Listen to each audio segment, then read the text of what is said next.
If success is just views or the content selling or hype, then you'll probably make soulless content before you make soulful content.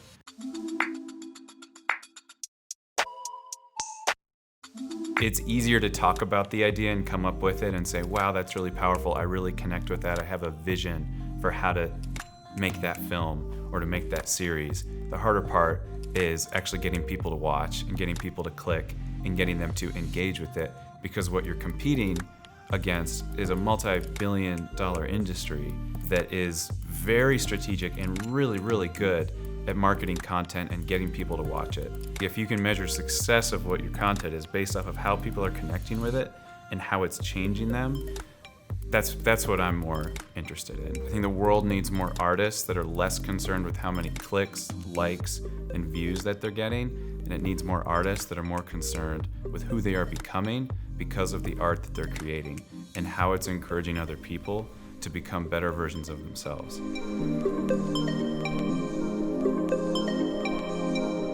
Art at first is for yourself, and it needs to be really personal so it can be universal and so other people can connect with it.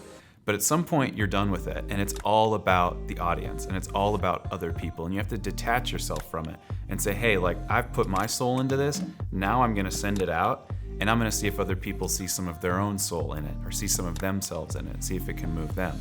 And that whole second step of getting it out is often overlooked, and it's very important in how you get it out and who you get it to.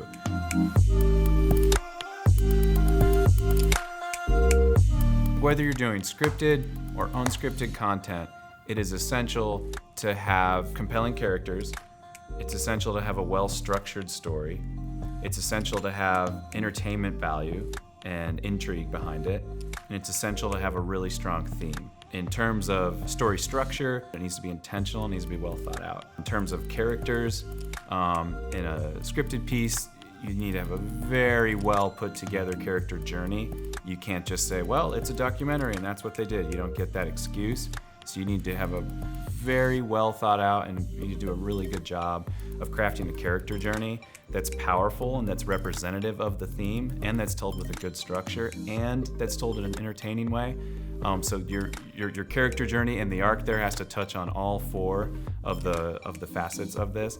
And then with your entertainment, this is almost the most important thing. Like, whether it's the most interesting person that you're doing a documentary on, or Fast and Furious 10, like if it's not, meaning if you know people are gonna watch it because of what the title is or what the logline is, it doesn't matter if you got them in the room, they will leave if it's not entertaining.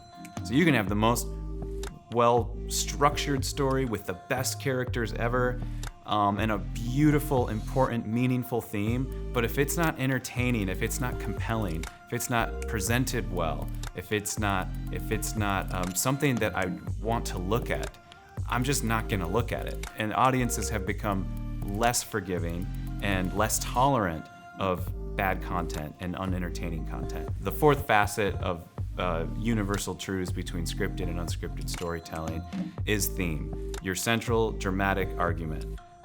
It is essential that the theme be something that you also resonate with and that you also believe in. I think the best stories come from filmmakers and storytellers that believe in their themes. The theme needs to be something that can be argued. It's not a fact, it's not a something that you read somewhere, but it's an idea.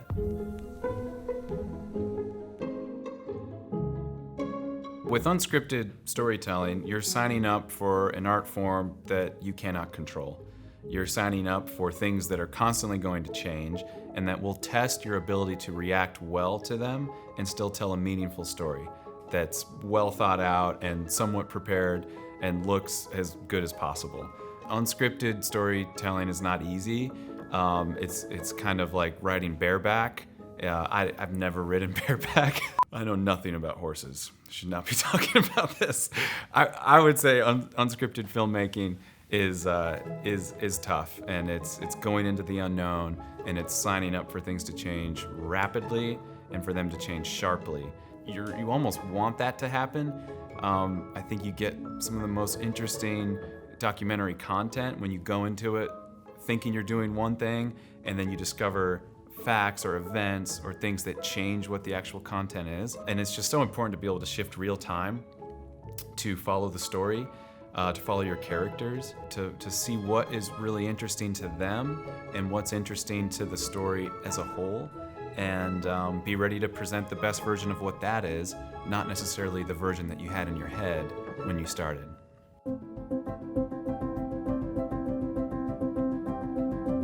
A lot of times you have a small amount of resources at your disposal. You have limited crew, maybe you have limited shoot days, maybe you don't have exactly the right locations that you're really wanting.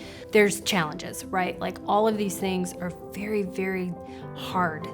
The task at hand, especially as a producer, is you've got to figure out what you have. You have to make them as dynamic as possible. You've got to figure out, with the resources you've got, how do I elevate this thing and bring it up to a level so that the viewer, they're never gonna know.